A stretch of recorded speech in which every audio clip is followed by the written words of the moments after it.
In Chapter 3, we are going to talk about the global marketplace.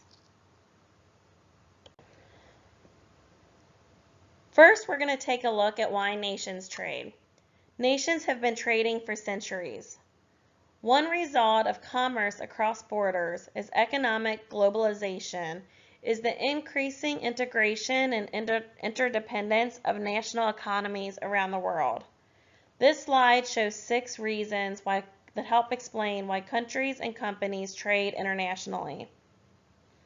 The first item I want to focus on is that companies trade to focus on relative strengths. This involves the classic theory of comparative advantage, which you guys have to know.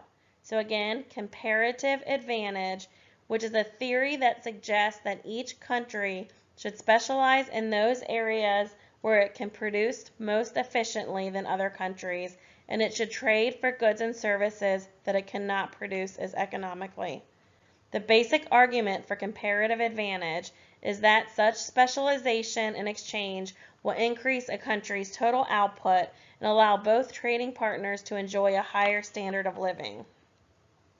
When it comes to expanding markets, many companies have ambitions too large for their own backyards. Well-known U.S. companies such as Microsoft and Boeing would be a fraction of their current size if they were limited to the U.S. marketplace. Another item that I want you to know is pursuing economies of scale. All of this international activity involves more than just sales growth. By expanding their markets, companies can benefit from economies of scale, which enables them to produce goods and services at lower cost by purchasing, manufacturing, and distributing higher quantities. I tell my students to think of economies of scale as similar to Costco or Sam's Club. The more you buy in bulk, the cheaper it is per unit. It is the same for companies. For example, let's say that we have a machine that cost us $10,000 an hour to run, no matter how much product is being made. If we run 1 pound of product, that cost us $10,000 per pound. If, however, we can increase the needed production and we run 10,000 pounds in there, our price per unit goes down to $1 per pound. Other reasons that nations trade include the ability to acquire materials, goods, and services to keep up with their customers and to keep up with their competitors. There are 2 key measurements of a nation's level of international trade, and they are the balance of trade and the balance of payments. The total value of a country's exports minus the total value of its imports over some period of time determines its balance of trade. In years when the value of goods and services exported by the United States exceeds the values of goods and services it imports, the U.S. balance of trade is said to be positive. People in other countries buy more goods and services from the United States than the United States buys from them, creating a trade surplus. Conversely, when the people of the United States buy more from foreign countries than the foreign countries buy from the United States, the U.S. balance of trade is said to be negative. That is, imports exceed exports, creating a trade deficit. The U.S. trade deficit has been growing drastically in recent years. Although the United States maintains a trade surplus in services, the international market for services isn't nearly as large as the market for goods. Consequently, the trade deficit in goods far outweighs the trade surplus in services, resulting in an overall trade deficit. The balance of payments is the broadest indicator of international trade. It is the total flow of money into a country minus the total flow of money out of a country over some period of time. The balance of payments includes the balance of trade plus the dollars received and spent on items such as foreign investment, military expenditures, tourism, foreign aid, and other international transactions. It's important to understand the foreign exchange rates. When companies buy and sell goods and services in the global marketplace, they complete the transaction by exchanging currencies.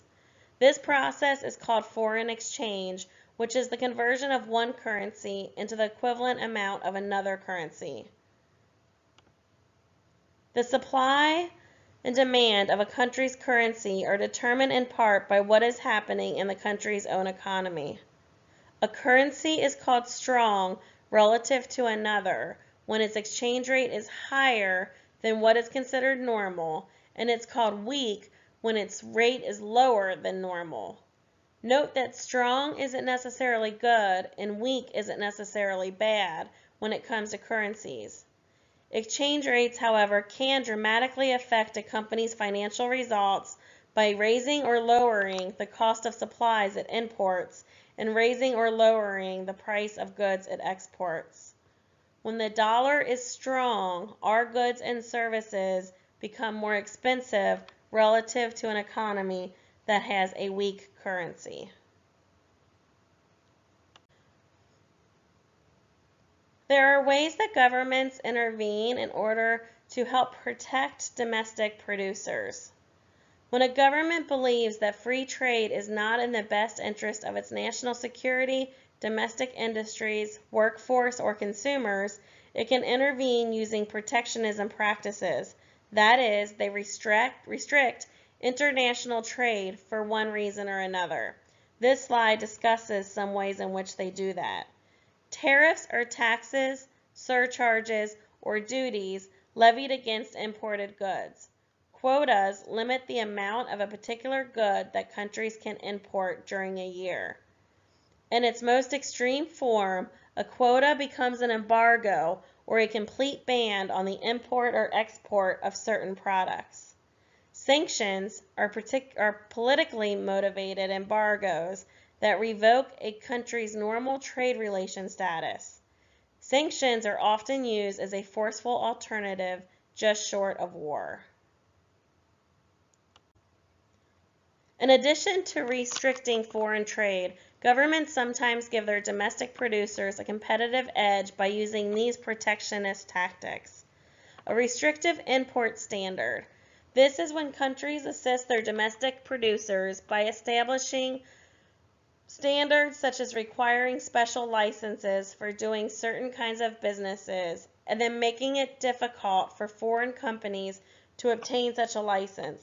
Some countries restrict imports by requiring goods to pass special tests. Subsidies occur when, rather than restrict imports, some countries subsidize domestic producers so that their prices can compete favorably in the global marketplace. Subsidies continue to be one of the most hotly contested aspects of international business, and farm subsidies often top the list of the most disputed items.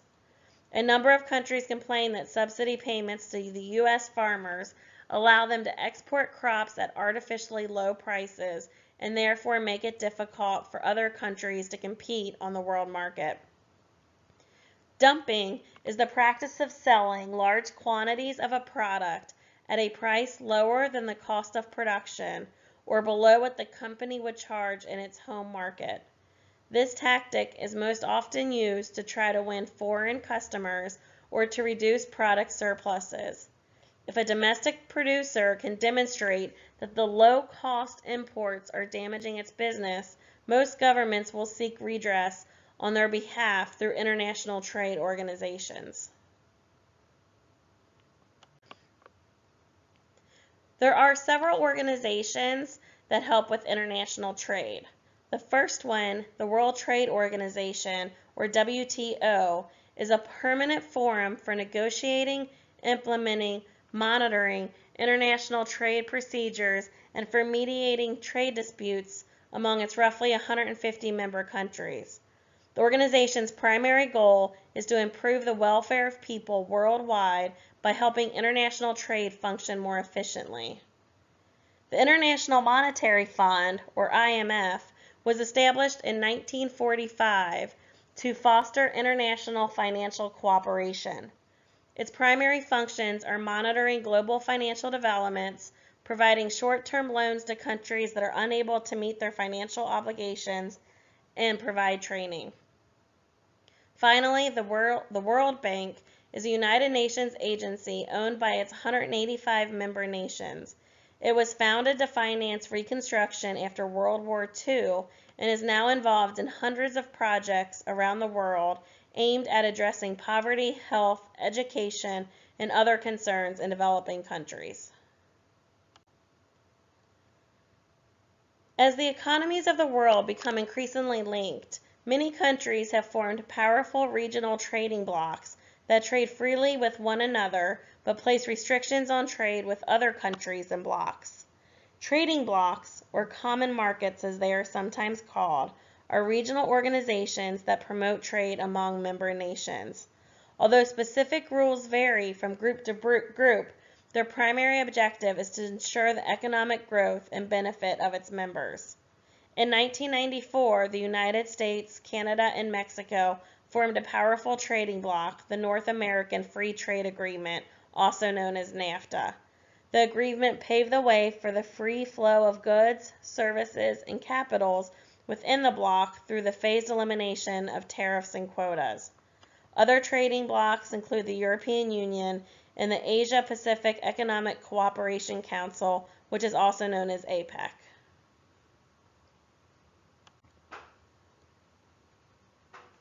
Differences in national legal systems also affect global businesses. Countries around the world use legal systems based on different approaches to the law. Common law is based on tradition, custom, and judicial interpretation. Civil law is based on legal parameters and detailed legal codes. Theocratic law is based on religious principles. All U.S. companies that conduct business in other countries must be familiar with U.S. law, international law, and the laws of the specific countries where they plan to trade or do business. For example, all companies doing international business must comply with the 1978 Foreign Corrupt Practices Act. This is an act that you need to be very familiar with because this U.S. law outlaws actions such as bribing government officials in other nations to approve deals. It does, however, allow certain payments, including small payments to officials, for expediting routine government actions.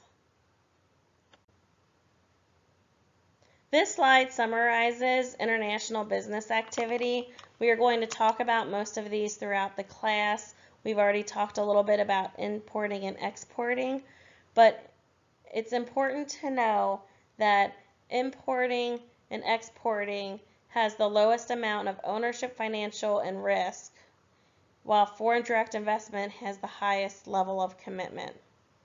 Importing is the buying of goods and services from a supplier in another country. Exporting is the selling of a product outside the country in which they are produced. Licensing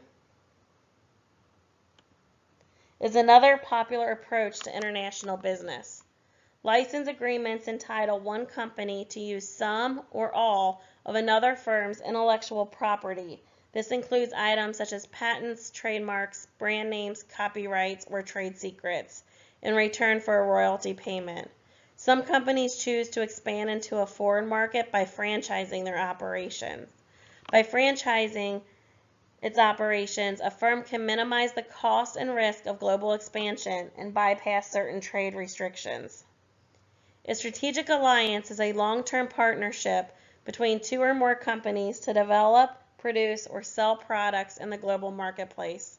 To reach their individual but complementary goals, the companies typically share ideas, expertise, resources, and technologies. A joint venture is a special type of strategic alliance in which two or more firms join together to create a new business entity that is legally separate and distinct from its parents.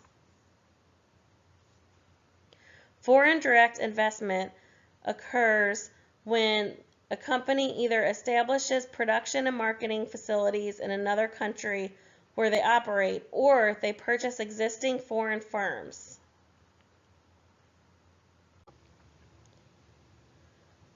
Choosing the right form of business to pursue is only one of the many decisions that companies need to make when moving into other countries. Virtually everything you learn about in this course, from human resources to marketing to financial management, needs to be reconsidered carefully when going international. Some of the most important decisions involve products, customer support, pricing, promotion, and staffing. This concludes Chapter 3. Please let me know if you have any questions.